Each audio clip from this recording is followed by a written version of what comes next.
விக்கிரவாண்டி சட்டசபை தொகுதி இடைத்தேர்தல் ஜூலை 10ஆம் தேதி நடைபெறும் நிலையில் நேற்று இறுதிக்கட்ட தேர்தல் பிரச்சாரம் நடைபெற்றது.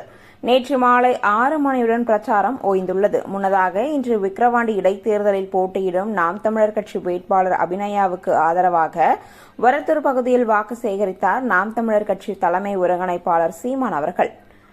அப்பொழுது பேசிய சீமான், நாம் தமிழர் கட்சி வாக்களிக்காதவர்கள் மீது வருத்தம்தான், கோபமே கிடையாது.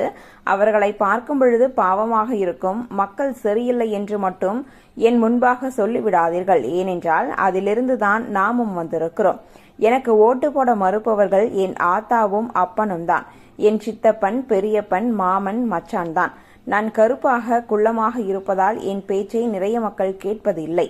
நான் வெள்ளையாக இருந்து த பாலிடிக்ஸ் இஸ் என்று ஆங்கிலத்தில் பேசியிருந்தால் மக்கள் கேட்டிருப்பார்கள். கருப்பாக இருக்கும் கரும்பில் இருந்துதான் அவ்வளவு இனிப்பாக இருக்கும் சர்க்கரை வருகிறது என்று நான் பலமுறை சொல்லிவிட்டேன். தயவு செய்து எங்களை நம்புங்கள். விட்டுத்தான் பிடிக்க வேண்டும். பொறுமை மிகவும் அவசியம். கத்தரிக்காய் காய்த்து வரவே குறைந்தது 60 நாட்கள் காத்திருக்க வேண்டியிருக்கிறது. ஒரு கொள்கையை விதைத்து 60 ஆண்டு குப்பையை வெறும் 5 ஆண்டுகளில் அகற்றுவது சிரமம்தான். எத்தனை பொக்லைன் வைத்தாலும் சரி வராது. ஒரு நாள் எல்லாம் மாறும். ஆனால் ஒரே நாளில் அல்ல என்று அவர் பேசியுள்ளார். நான் தமிழன் என்பதுதான் எனது அடையாளம். பல சாதியை இனம் என்று பேசி வருகின்றனர். அது தவறு. ஒரு மொழியை பேசும் குழுக்கள் தான் இனம். சாதியை நம்பி ஓட்டு வாங்கும் எந்த தலைவனும் இதை பேச மாட்டான். நான் போதிக்கும் போது உங்களுக்கு புரியாது, பாதிக்கும் போது உங்களுக்கு புரியும் என பேசியுள்ளார்.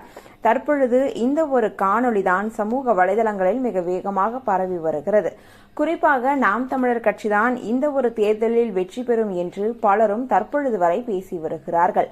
அதேபோலதான் தமிழகத்திலிருந்து பல நாம் தமிழர் தொண்டர்களும் விக்கிரவாண்டிக்கு சென்று அங்கு கொள்கையை பலரிடமும் விளக்கி தேர்தல் பிரச்சாரத்தில் ஈடுபட்டு வரும் காட்சிகளையும் செய்திகளையும் நாம் அவ்வப்போது பார்த்து கொண்டுதான் இருந்தோம். தற்பொழுது ஜூலை 10ஆம் தேதிக்காக அனைவரும் காத்துக் கொண்டிருக்கிறார்கள். ஜூலை 13ஆம் தேதி விக்கிரவாண்டியில் வாக்கு எண்ணிக்கையானது நடைபெற உள்ளது.